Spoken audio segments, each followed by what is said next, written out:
You can't execute relationships when people become expendable, right?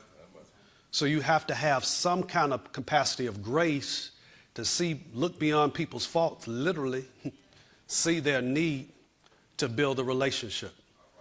There's always somebody, if you work, it don't matter what kind of jobs you work.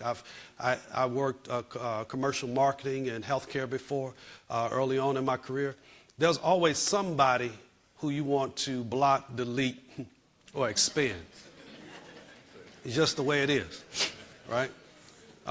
You know, based on your personality, based on your characters, somebody, but to execute relationships, you have to hold on to the relationship long enough to develop it for what the asset it is. Does that make sense? All right. The second quadrant I would say about executing relationships is understanding relational leaders and relationships evolve. You should not be the same person you were last year, this year. Right? Should not be. Right? You know, I remember growing up in Chicago, and I would hear people say, you ain't changed. And something in me had a visceral reaction, right? Because it suggests the fact that as you age, something should change about you. Amen, somebody? Right? Like, I remember I had waves like him, right? I remember when I was his size, right? Right?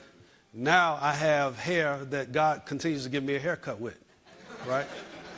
Something should change about you. Relationships should change. If you still have the same familial relationship with a person you had 5 years ago, there's no growth. That relationship is not being effective for you. So executing relationships literally mean you maximizing out of it the best that can be for you, and that should be reciprocal. All right? I said 4 quadrants. The third thing is understanding the nature of the relationship and how it should change and what season it is in. Right? Some seasons are not meant to remain constant. I remember when I first met Gabe Harper, who's with Compassion International. I met him before he was an assistant pastor at a giga church in Atlanta. That's when I first met him. Since then, he worked for Logos software company, and he's been at Compassion International. I'm hoping and praying, I've known him a little bit, but I'm hoping and praying that I've seen him iterate different types of persons over the years. His relationship with me today is very different from the relationship to me then. And I'm using him as an example because it suggests the fact that if I want to grow in relationship, I have to be able to handle the changes in capacity. All right, the fourth quadrant is simply this. It's okay for some relationships to end. It doesn't mean that that person is demonic. It doesn't mean that you have to put that person as an opt, as the kids say, or the opposition, right? It just means that the relationship is over, and you have to become comfortable and okay with that. Right? That's, if I can give you nothing else, that is, if you can live with those things, you can live well. You know, it is not that you disown people, just understand the relationship is over. And that's okay. It's a book by Dr. Henry Cloud, talk about necessary endings. Some stuff, if you hold on to it too long, it begin to hurt you and not help you. Right?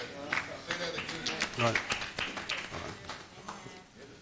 Yeah, that's helpful, even for me, as I strive to grow as a leader.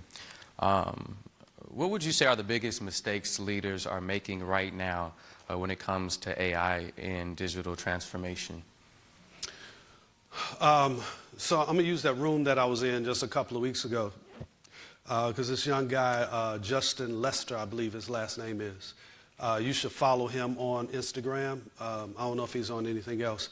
He's Tech Pastor, T-E-C-H, Pastor, Justin Lester. You should follow him. He gives you tips I mean, he's a genius in many respects.